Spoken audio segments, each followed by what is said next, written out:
Hi, welcome to Calling Men into the 21st Century. I'm Leonard Simchek with my wonderful co-host, Rick Bronick. Hey, thank you, Leonard. And today, our guest is Michele Lyons. Michele is not only a certified sex coach, clinical sexologist, and sex educator, she's also my partner.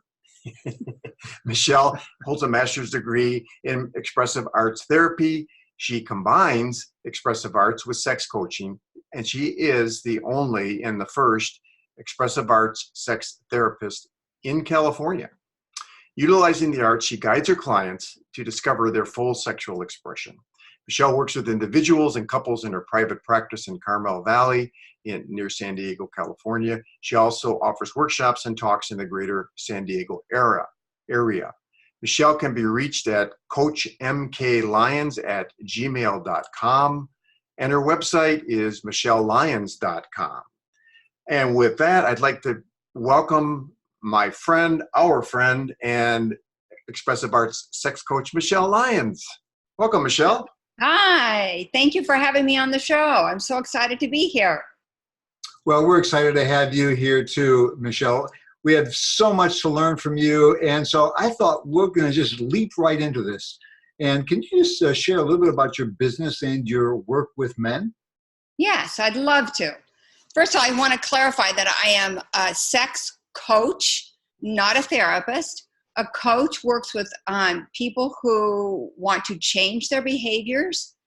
And so I am a sex coach, and I combine using the arts with sex coaching. And sex coaching is under the umbrella of coaching, which helps, as I said before, help people change their behavior. And I focus in on people's sexuality and looking at the messages that they received growing up that blocks them from having their full sexual expression and a full life. All right. So I know you love working with men, and that's one of the reasons why we're having you on the show. Michele, would you talk a little bit about why working with men touches you and why you're focusing specifically and particularly on working with men? Working with men is very, very fulfilling for me. I think that in our society, men have been put into what can be labeled the man box, that they only have certain behaviors, certain attitudes, and only certain feelings that is okay to express in our society. And sexuality is one of those. Men are expected to satisfy their partner. They're expected to have an erection all the time. And what happens is that men grow up with a lot of guilt and shame around their own sexuality. I've been told through a sexologist friend of mine that people come to sex, they can come through two ways. They either can come through love or lust. And it's not to say that those two cannot be mixed up. But if someone is very lusty, in our society, they get chastised for that. And I think that a lot of men are sexually lusty, and that when they're in a relationship, they get shamed for that, for having a high sex drive or wanting sex more than their partner. Another reason that I love working with men is that delving into the sexual realm, immediately my clients become vulnerable, because it's a vulnerable subject to talk about. That's for sure. And men generally have a lot of fear about being vulnerable. Many women say, I just wish my man was emotionally more available. In talking about sex, men can become vulnerable because they have to reveal really intimate things. And what touches me the most when I work with a man is when he feels safe enough to tell me one of his sexual secrets, and then guiding him to work through the shame and guilt about that because of the messages he got growing up that wasn't okay, and that guiding him to have an authentic, honest conversation with his partner, which ultimately brings them closer. Yeah, I think that's a really important point, Michele, because as men, we often feel anxious and sometimes unsafe. And I was just kind of wondering, from your perspective, how can men feel safe in a sexual relationship? Great question. Feeling safe in a sexual relationship. I think the first step is for them to feel safe within themselves. If a man is not comfortable with his own sexuality, it's going to be hard for him to discuss his own unique sexuality, what is his turn on with a partner. And that's the great thing about coming to me as a sex coach, is that they can start to feel comfortable with their own unique sexual expression. So another way is to have honest, good communication with their partner.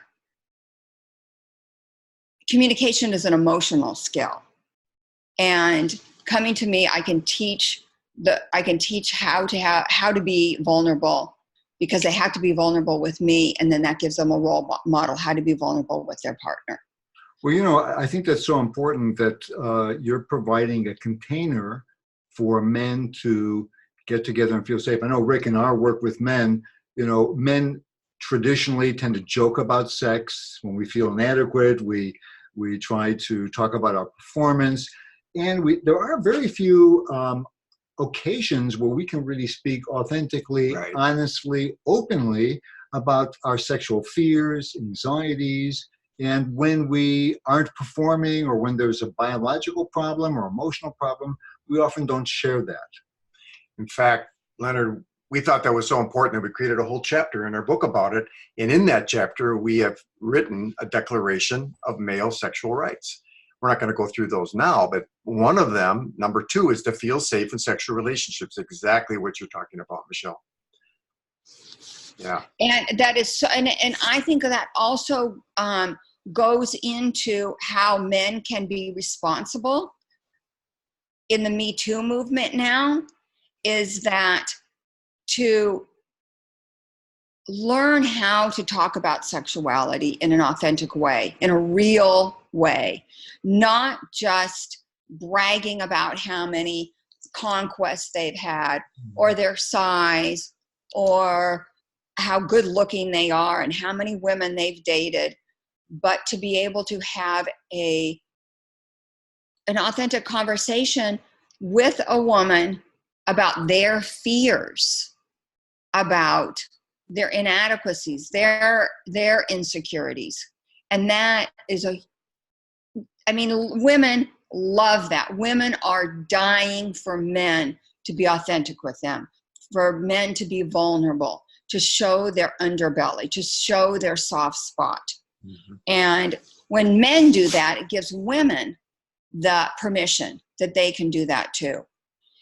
And also, when clients come to me for sex coaching, it helps them build emotional intelligence, because one of the great elements of emotional intelligence is how to be vulnerable. Well, and I tell you, talking about sexuality, it's the direct pathway to vulnerability. Sure is. Sure is.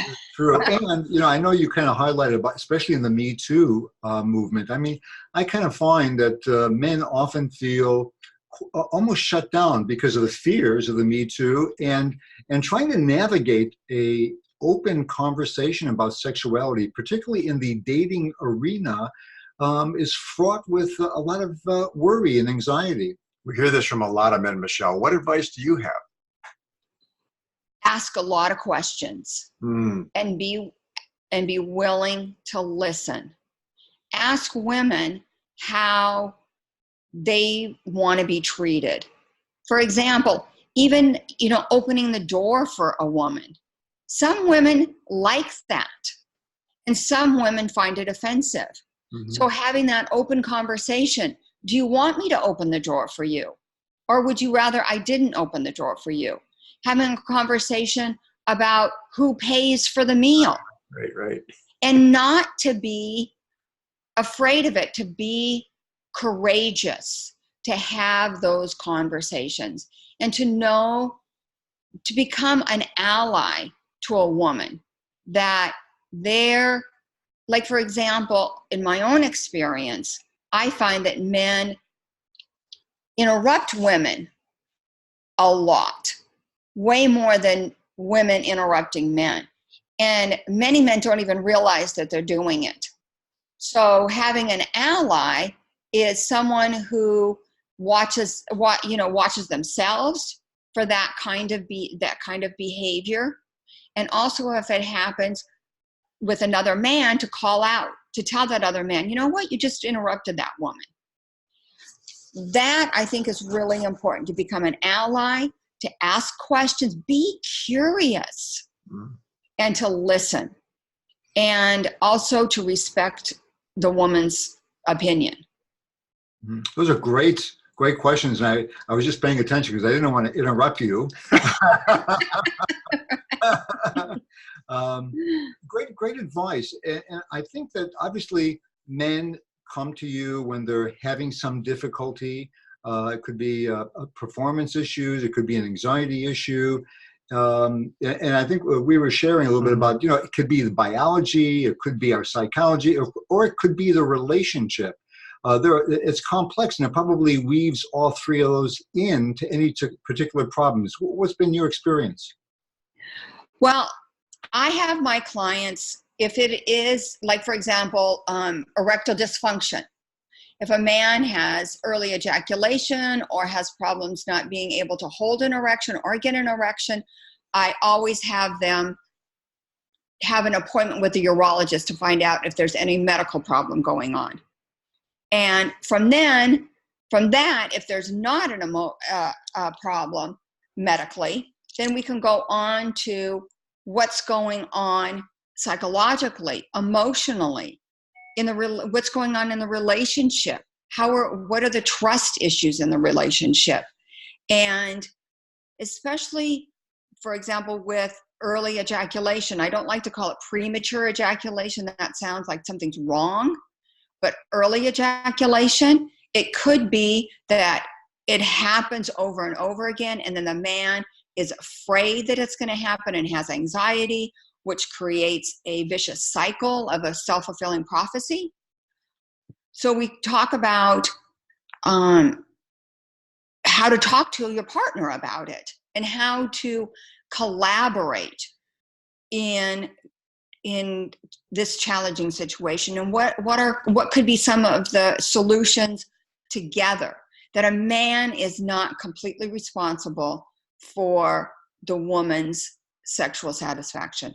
Each person is responsible for their own sexuality. Yeah, I think that's a very big issue for men. I know from our experience is that feeling, well, somehow I'm responsible to please and pleasure the woman. And there's also a sense of almost pride. If I can help my woman have an orgasm, that somehow means I'm a competent lover. I think those are some of the beliefs and the issues that kind of are woven through the sexual relationship. Right. What are some of the other issues, Michele, that you notice that men have bring to you?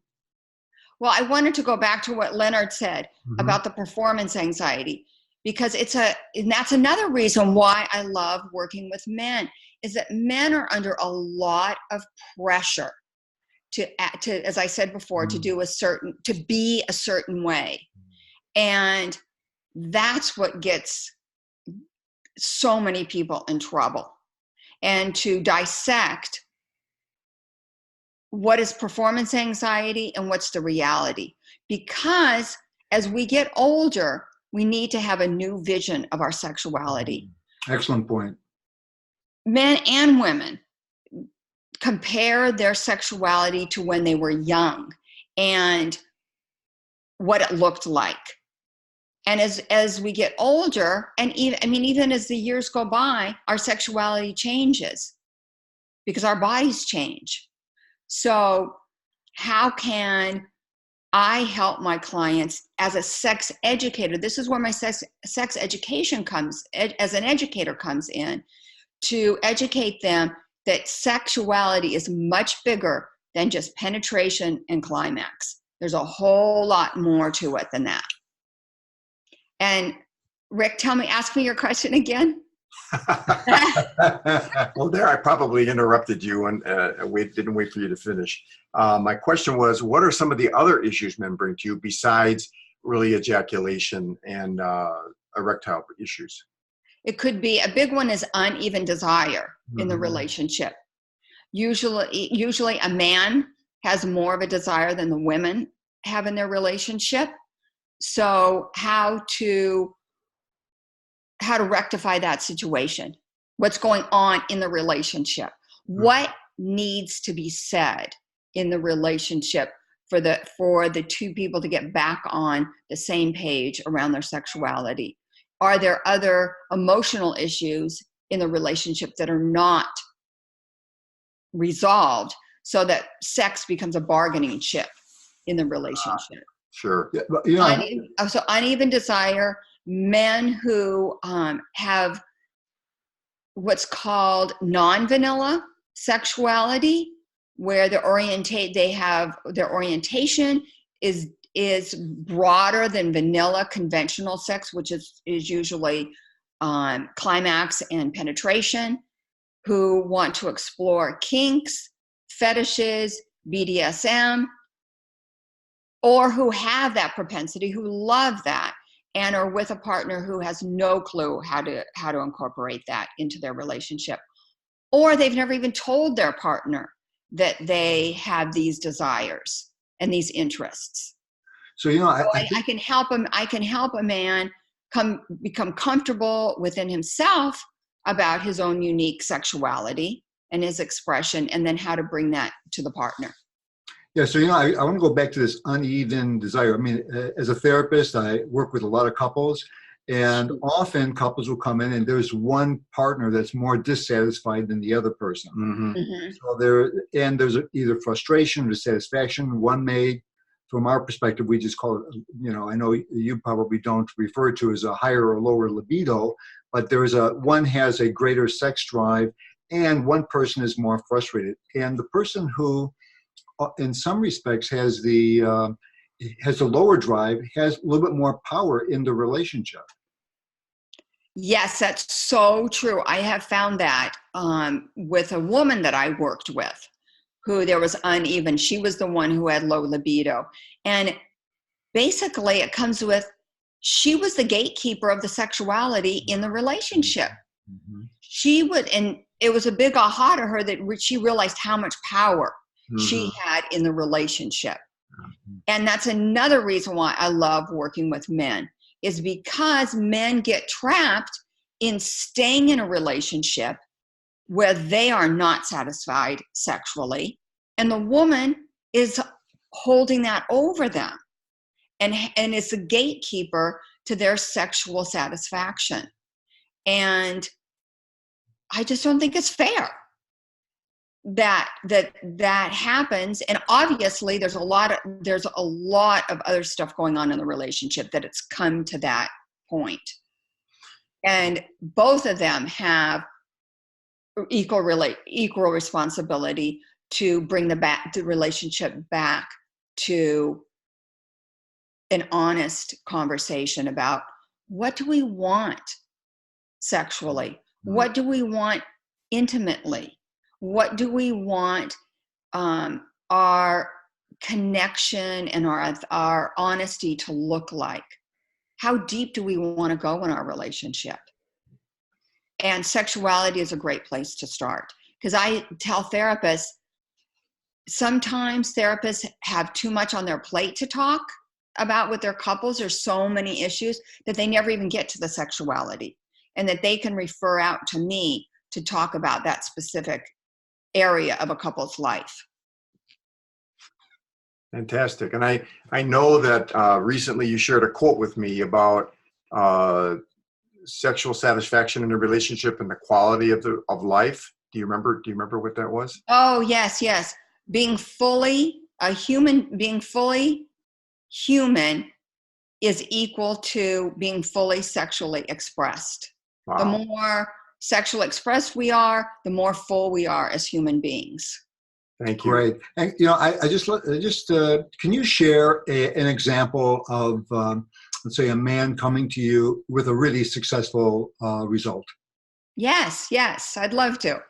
I had a man who came to me, and he was a millennial, and he had a special kink that he felt very shameful about. He had never told anyone about his kink.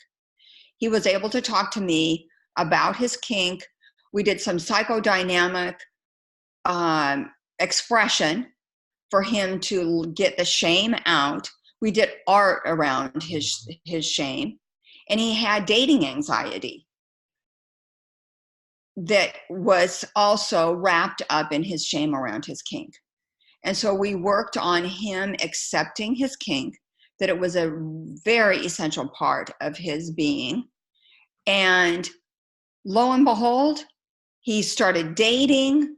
So he felt so much more confident in himself and in his body image. We worked on his body image as well. And he found this fabulous woman that was totally into the same kink that he was into. And they had this great, great relationship. Well, it's in many ways, it's like couples, individuals finding areas where they're compatible. And there is also a sexual compatibility as well, isn't there? Mm-hmm, mm-hmm.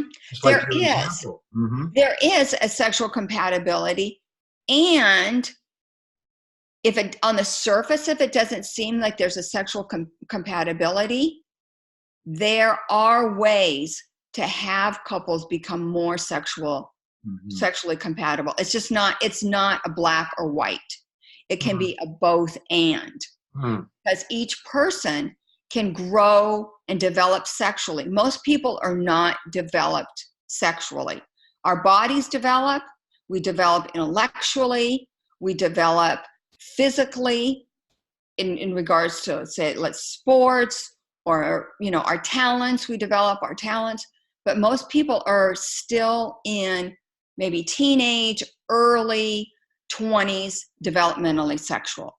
And I think the thing is, we find this, Rick, often is that men do not share about their sexuality. I remember one of the men's groups I had participated in, we had a sex questionnaire, and I remember a number of the men said this is the first time they ever shared openly, honestly, about all these questions about sexuality, that we often don't have that opportunity, and we need the opportunity to be able to openly share and express and get feedback from other men. Absolutely. And Michele, you give, I think, a lot of our listeners hope that there's hope for many of the issues that you're talking about. We're just about out of time here, Michele. So I'm wondering if there's anything else you want to share with our audience about your work or about working with men. Yes. Of course, you'll probably go on for hours. I know. One of them is men do not have to stay in a sexless relationship. There is hope. There are ways to work within the relationship that it's not hopeless. And also that men have the capacity to be emotionally intelligent, to develop sexual intelligence. And I believe as men become more emotionally intelligent, sexually intelligent, it's going to make for a better world. Wow. That's my hope and my vision. Well, thank you so much, Michele. We're really so grateful to have you on. And I just want to let our listeners know how to reach you. So your website is Michele Lyons. It's with one L, M-I-C-H-E-L-E, Lyons with a Y, Lyons.com. And you can, your email is coachmklyons@gmail.com. I'm sure Michele would love to speak with you. If you have any questions, please, I presume it'd be okay for them to shoot you an email. Yes. have any questions, etc. But we're so grateful to have you on with us. And I know, Rick, we'll have Michele on again. I think we will. Thank you so much, Michele. It's been Oh, you're so welcome. And you can also follow me on Instagram on Coach MK Lyons. And thank you so much, Leonard and Rick, for having me on your show. all right. Thank you. You've been listening to Calling Men into the 21st Century with Leonard Simchak and Rick Bronick. We'll catch you next time. Bye-bye.